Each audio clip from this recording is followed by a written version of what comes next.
आवर्त दशमलव। सूत्र अश्लेषक विधि। अश्लेषक क्या है?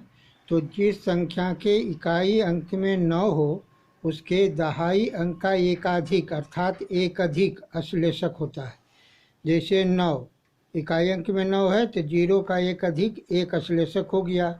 49 इकाई अंक में 9 है तो 4 का एक अधिक 5 हो गया, अश्लेषक हो गया। तो इस प्रकार ये अश्लेषक है। अब अश्लेषक विधि से आवर्त दशमलव निकालना। जैसे 1/19, तो सबसे पहले क्या करना है कि अंश जो ऊपर में है उसको लिख दिए यहाँ।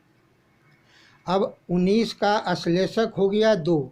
अब इसको 2 से गुना करके लिखते जाना है। 2 एकम 2, फिर 2 दूनी 4, 4 दूनी 8, 8 दूनी 16 के 6 बचा 1, 6 दूनी 12 13 के 3 बचा 1, 3 दूनी 6 1 7, 7 दूनी 14 के 4 बचा 1, 4 दूनी 8 1 9, 9 दूनी 18 के 8 बाकी बचा 1, 8 दूनी 16 1 17 के 7 बाकी बचा 1, 7 दूनी 14 1 15 के 5 बाकी बचा 1, 5 दूनी 10 1 11 के 1 बाकी बचा 1, 2 एकम 2 और 1 3, फिर 3 दूनी 6, 6 दूनी 12 के 2 बचा 1, 2 दूनी 4 1 5, 2 पचे 10 के 0 0 आ गया।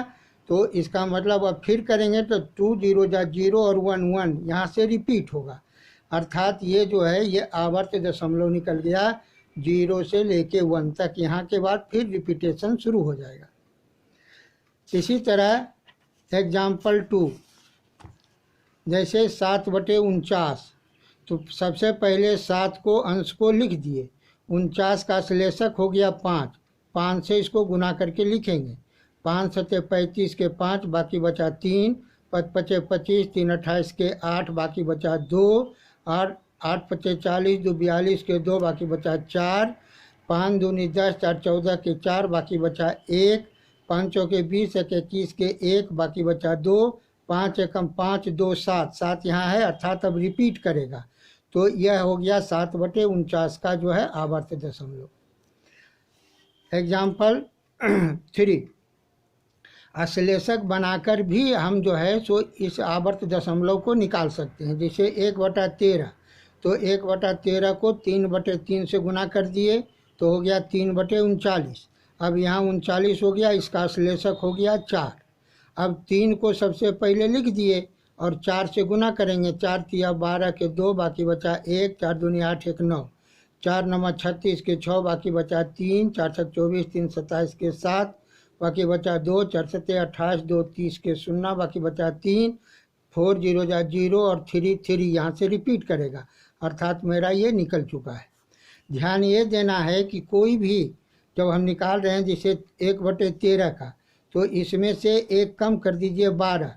12 को जो गुणनखंड होगा 1 2 3 4 6 12, उसी में से कोई एक होगा। जैसे 2 4 6 देखिए अंक है यहाँ पर जो है इसको काट दिए तो 1/7, 7 में से एक कम कर दिए 6, 6 का जितना गुणनखंड होगा वही होगा।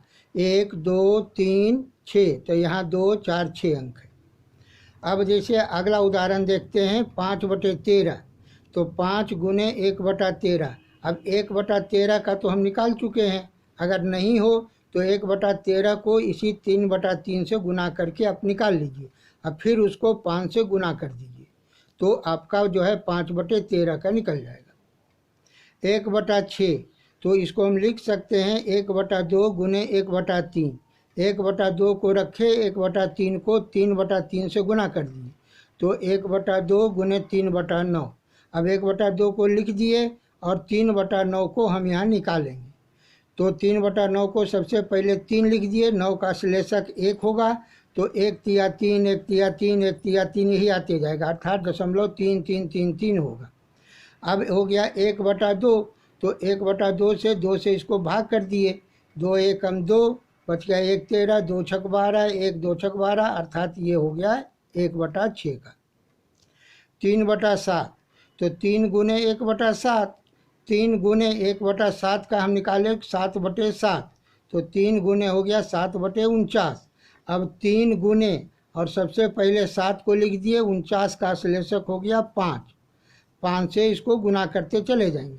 5 सते 35 के 5, बाकी 3, 5 पचे 25, 3 28 के 8, बाकी 2, 5 अठे 40, 2 42 के 2, बाकी 4, 5 दूनी 10, 4 14 के 4, बाकी बचा 1, 5 चौक 20, 1 21 के 1, बाकी बचा 2, 5 एकम 5, 2 7, फिर ये रिपीट होगा, अर्थात ये हो गया। और 3 गुने है, 3 से फिर इसको गुना कर दिए तो ये निकल गया आपको 3/7 का। इस प्रकार से हम अश्लेषक विधि से आवर्त दशमलव निकाल सकते हैं।